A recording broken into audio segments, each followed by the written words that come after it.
Ouvido Clínico. A Ordem Explica.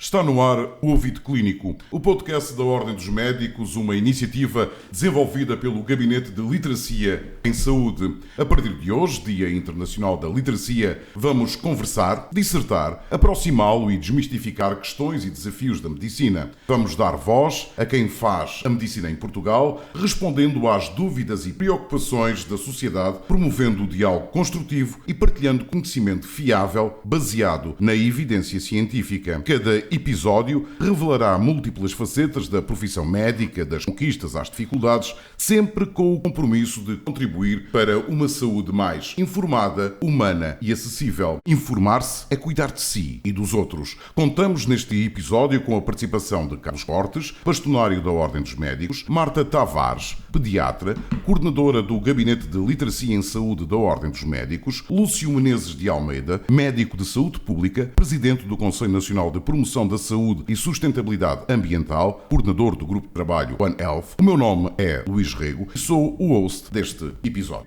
Sr. Bastonário, na atual sociedade, com os avanços, a facilidade no acesso às ferramentas tecnológicas e o ruído, é mesmo preciso ter ouvido clínico para conseguir passar a mensagem da evidência científica e da medicina. Partilha desta perspectiva? Sim, em primeiro lugar, quero cumprimentar todos. E um dos aspectos que a Ordem dos Médicos valoriza é precisamente a comunicação e informação, que na área da saúde se materializa muito naquilo que é a literacia. Potenciar os doentes para terem a informação correta.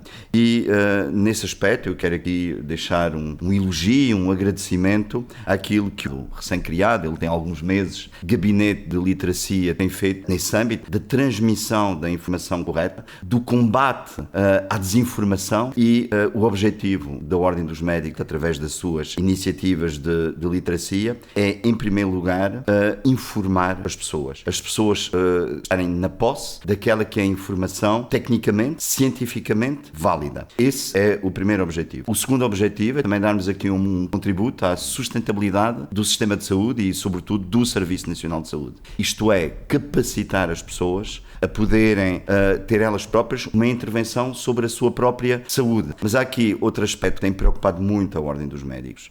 No mundo global de informação em que vivemos, há um conjunto de informação, desinformação. É preciso nós defendermos aquilo que é a verdade científica. E a literacia e a Ordem dos Médicos sabe que tem também essa missão de levar a informação correta às pessoas. A Ordem dos Médicos é uma instituição credível, é uma instituição, e é preciso dizê-lo, que não existe nenhuma outra em Portugal. A Ordem dos Médicos tem perto de 100 colégios. Isto representa sensivelmente perto de 1000 peritos em todas as áreas da saúde. Eu posso lhe dizer que nem o Ministério da Saúde, nem a Direção-Geral de Saúde, nem qualquer outro organismo tem esta capacidade de falar sobre saúde como tem a Ordem dos Médicos. Por isso, estamos a pôr esta capacidade ao serviço das pessoas. Mas isto também coloca uma exigência na Ordem dos Médicos. Os médicos têm sensivelmente 14 anos iniciais de intensa aquisição de conhecimentos. E às vezes é difícil, em determinados momentos, fazer esta transição de uma linguagem muito científica, que é a linguagem que os médicos têm, inclusivamente parte dessa linguagem também existe com outros profissionais de saúde, também têm que estar habilitados a entender aquilo que os médicos dizem, mas depois fazer esta transição imediata para o doente que está à nossa frente, para as pessoas, não é assim tão fácil.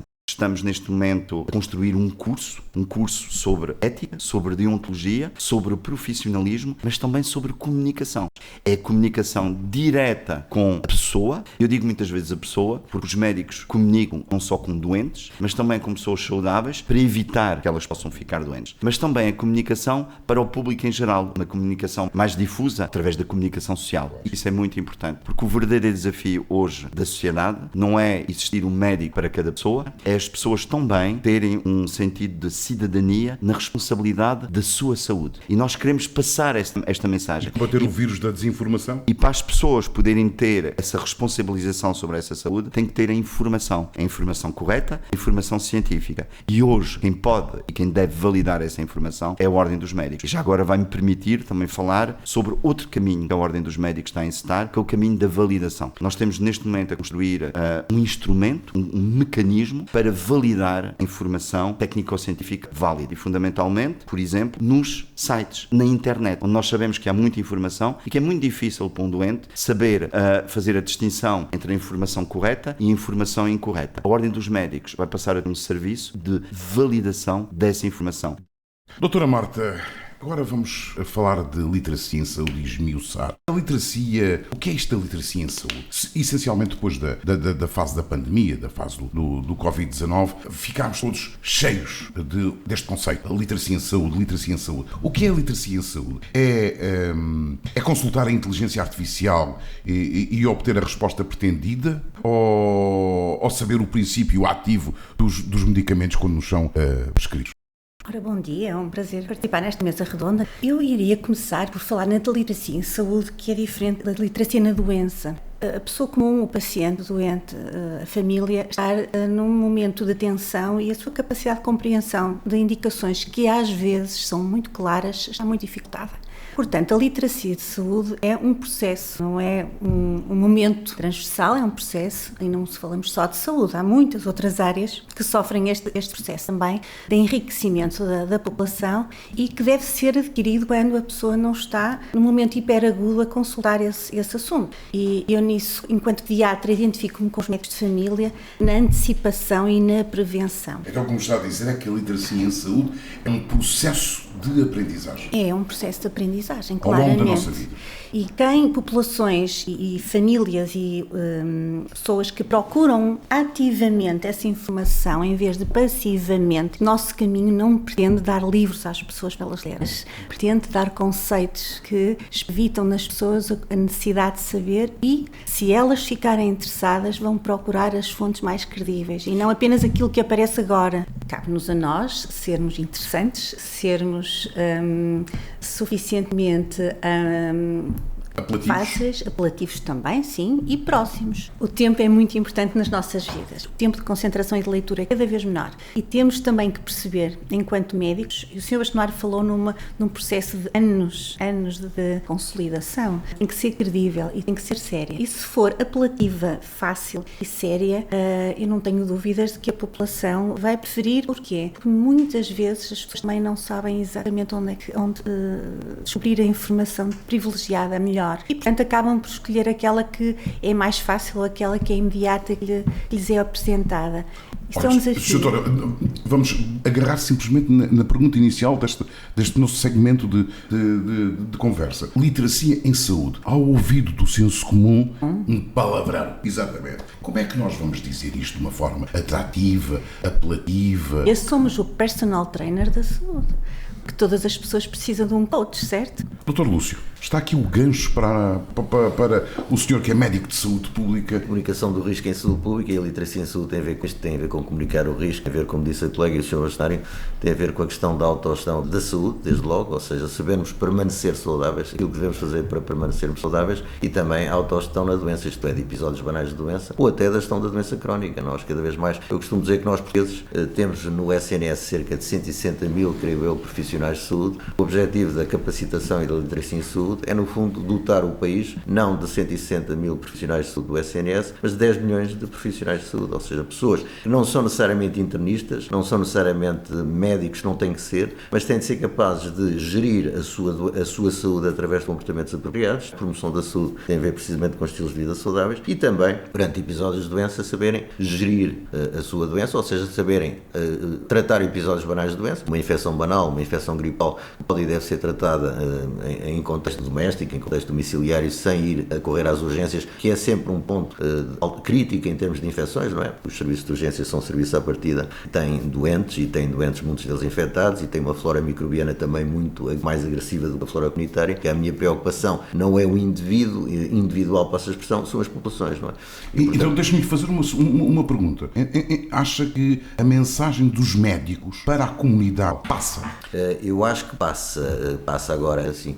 Uma coisa a comunicação clínica individual. Eu costumo dizer que é uma espécie de fato de alfaiate, que fica perfeito na pessoa, não é? Portanto, eu estou a falar com a pessoa, estou a ver a pessoa, estou a interagir com a pessoa, estou a comunicar com a pessoa de várias formas, eu conheço as habilitações literárias da pessoa, conheço as expectativas da pessoa. Outra coisa é a comunicação que nós, saúde pública, fazemos. E, portanto, é uma comunicação mais complexa no sentido em que é uma comunicação sem rosto. Não é? E eu estou a comunicar com 10 milhões de portugueses, enquanto médico da Direção-Geral da Saúde. E, portanto, temos de fazer um fato pronto a vestir. Caiba mais ou menos bem a todos. Quer dizer, fica curto às vezes nas mangas a alguns, fica demasiado comprido noutros, mas não fica mal em nenhum. A comunicação em saúde pública tem esse desafio, que é uma mensagem tem de ser válida cientificamente, ou seja, nós não podemos desinformar, temos que informar, temos o dever ético de informar, e esse dever ético de informar obriga-nos a informar com base na melhor evidência disponível. A pandemia foi uma escola para vós? Foi uma escola para nós muito importante e é um exemplo que eu costumo dar de uma estratégia de literacia em saúde. Nós temos o dever de informar as pessoas e o fizemos durante a pandemia. Agora, é verdade que nós temos uma população muito mais literata geral do que no passado. Hoje em dia nós não falamos com os doentes como se falava há 50 anos, não é? Em que havia uma assimetria de informação brutal, em que o médico e um doente havia uma diferença brutal. Neste momento já não é bem assim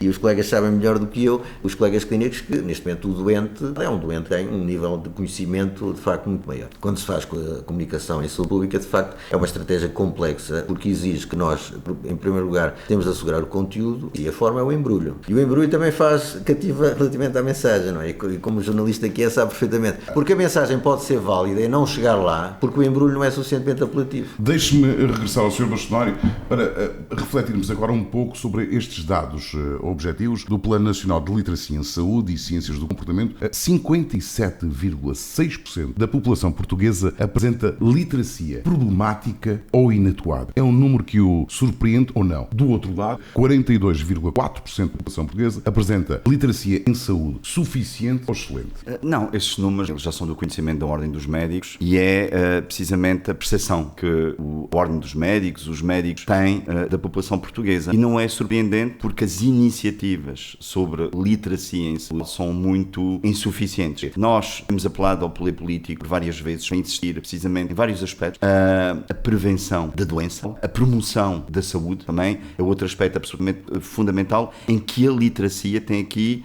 um papel também para dar essa ajuda. Como isto não tem sido feito nos últimos anos e esses números que são do nosso conhecimento também incentivaram aqui a Ordem dos Médicos a fazer aquilo que o poder político, a Direção-Geral de Saúde, por exemplo, o Ministério da Saúde, agora a Direção Executiva do SNS, infelizmente para os políticos a literacia em saúde não tem uma repercussão direta, não tem sido uma prioridade. Nós estamos no início, mas a nossa intenção é potenciarmos cada vez mais este instrumento muito importante. E vamos desmistificar já esta conversa da literacia em saúde. Doutora Marta, nestes meses de trabalho do gabinete, que situações têm sido confrontadas? De facto, o retorno pessoal das pessoas que contactam com os nossos conteúdos é muito bom. Nós nem sempre vemos isso traduzido em mensagens escritas e de alguma forma, ainda bem, eu vejo imensos fóruns de discussão que depois ficam um bocadinho empobrecidos com os demasiados comentários, na maior parte deles, sem nada a acrescentar. E de vez em quando percebemos que há algumas questões que nos levantam e que são prontamente respondidas. Eu tenho até recentemente uma publicação que suscitou, enfim, até algumas questões por parte da sociedade civil e que foi prontamente respondida pelo Colégio de Dermatologia. E, portanto, eu acho que isso é muito interessante, ter uma resposta. Que questão era essa, Silvia? Era uma questão relativamente aos protetores solares, aos filtros, e, portanto, a Ordem dos Médicos antecipou-se um pouco, porque há muito ruído, como dizemos, por exemplo, numa questão tão simples como a desinformação que há sobre os protetores, o uso de protetores solares, o que leva algumas pessoas a poder não usar proteção solar, e nós quisemos mesmo reforçar esse ponto. E uma questão que foi rapidamente e prontamente respondida, resolvida por um órgão importante do Colégio de Dermatologia, parece-me que é um serviço público. Esse é o exemplo da proatividade que pretendem manter na vossa atividade regular. Senhora, se o cidadão comum se tiver uma dúvida, eu posso me dirigir por vós através de mail para poder colocar essas questões. Com certeza. O doutor Lúcio, falávamos sobre a escola que foi a pandemia, e todos os conceitos que se estão a introduzir em termos de comunicação comunicação de saúde, em saúde, o acesso, a democratização no acesso às ferramentas tecnológicas, está na altura de começarem a ser, eu vou usar um chavão, reguladas, de haver um uso devido delas no sentido de nós conseguirmos passar, de haver aqui um contra-ataque ao ruído. Muito bem, a pergunta é complexa. Nós vivemos numa sociedade democrática, as pessoas têm acesso, têm o direito a aceder à informação que é disponibilizada. Agora, a nossa obrigação médica é garantir que, dentre a informação disponibilizada, não é censurando aquela que existe, ou seja, há um desafio que a Ordem dos Médicos tem de garantir aos portugueses a disponibilização de informação que tem qualidade. Agora, o escrutínio é feito pelos portugueses, porque a literacia em saúde é uma aptidão individual, ou seja, é diferente, como foi dito pela colega, da educação para a saúde. A educação para a saúde é unidirecional. Eu veiculo uma mensagem e as pessoas consomem aquela mensagem, mesmo que não seja em função das expectativas que têm. É uma espécie de pronto a comer. Outra coisa é a literacia em saúde, em que eu próprio é que vou cozinhar o meu alimento, e para isso vou às fontes de informação que existem, pode ser fontes materiais, pode ser através da net, etc., e vou aceder à informação que eu pretendo para tomar decisões informadas em saúde. Portanto, repara, o ónus da literacia está no utente, na pessoa, no cidadão. O grande desafio que nós temos da literacia em saúde é um desafio das sociedades democráticas, porque, de facto, hoje em dia os cidadãos têm um grau de literacia geral maior, evidentemente, têm literacia informática. A literacia é a capacidade de eu aceder e interpretar corretamente a informação que é disponibilizada e saber escrutinar essa informação. Eu sou literato em saúde, sei avaliar minimamente a validade da informação. Agora, há um esforço que é, de facto, muito importante da parte de entidades oficiais, que é disponibilizar essa informação para que o público aceda. Quanto à pandemia, a questão da pandemia, de facto, nós tivemos outras escolas, não foi só a pandemia de Covid-19. É mais recente. Exatamente, tivemos a pandemia de gripe, a chamada gripe A em 2009, que foi uma espécie de simulacro da pandemia de Covid recentemente, mas a pandemia de Covid-19 foi, de facto, um esforço de guerra brutal, uma mobilização, uma escala... Doutora Marta. Eu só queria acrescentar que eu vejo isso no meu dia-a-dia, eu penso que isto é transversal a todos nós. Nós temos muitas culturas dentro da cultura portuguesa. E a própria cultura portuguesa é diferente, por exemplo, da cultura escandinava. Fazer um programa de literacia num país nórdico é muito diferente de fazer num país como Portugal. Tem os seus aspectos muito particulares, de aquisição de normas, de incorporação de normas na sua vida cotidiana, de moldar os seus hábitos à medida que elas vão sendo melhorados com estas informações novas que as pessoas vão adotando. Já agora devemos fazer aqueles 10 mil passos que dizem nos programas, nos softwares dos telemóveis. Devemos fazer um pouco mais, é essa a minha mensagem, mas não será a melhor pessoa Só para... começamos a avançar já trabalho, doutora. Não, mas isso é um conceito que todos nós temos. A verdade é que depois da mensagem chegar e nós percebemos que a apreendemos, depois falta sempre um bocadinho que é o que é que vamos mudar na nossa vida. E isto é muito cultural, não é só fornecer um conteúdo, é também ver como é que esse conteúdo é digerido e incorporado na nossa vida. Doutor. Mas também, se me permite, continuando aquilo que a colega disse, eu posso ter o conhecimento e não ter a capacidade de executar esse conhecimento, ou seja, os nórdicos têm uma capacidade económica que nós não temos. Portanto, é evidente que eu posso dizer a uma pessoa, pratica atividade física, agora se a pessoa não pode circular à noite porque não tem iluminação, não tem ginásios ao pé de casa, etc., por melhor que seja a minha prescrição, neste caso prescrição de atividade física, ela não a pode cumprir. Portanto, é preciso assegurar não só a informação, mas também os meios para o cumprimento daquilo que é prescrito. Assim como o clínico, quando prescreve um medicamento, tem de assegurar que o doente tem capacidade para cumprir o plano terapêutico, sobretudo quando falamos de doença crónica, que é uma doença altamente arrastada. Não? Portanto, é muito importante esta questão, não só de garantir a informação, mas, ao nível político, garantir que as pessoas têm os meios para cumprir. Mas há aqui outro aspecto que eu acho que é muito relevante, e aí a Ordem dos Médicos, enfim, pode ajudar, é a literacia digital. Nós estamos inundados de programas informáticos, de sites por todo lado, e há um conjunto, uma margem grande até da população portuguesa que muitas vezes não sabe utilizar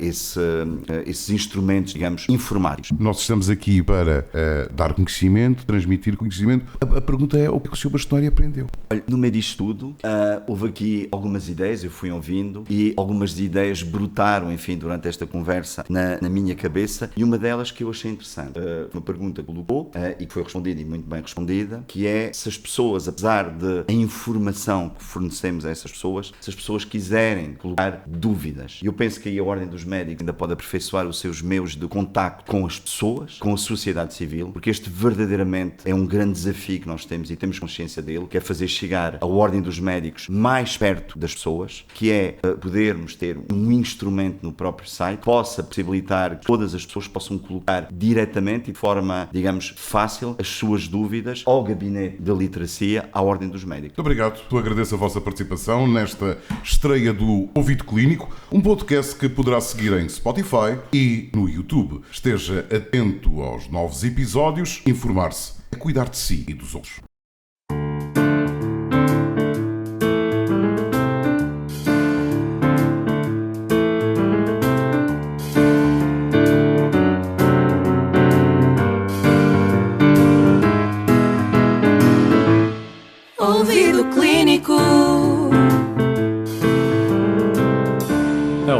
explica.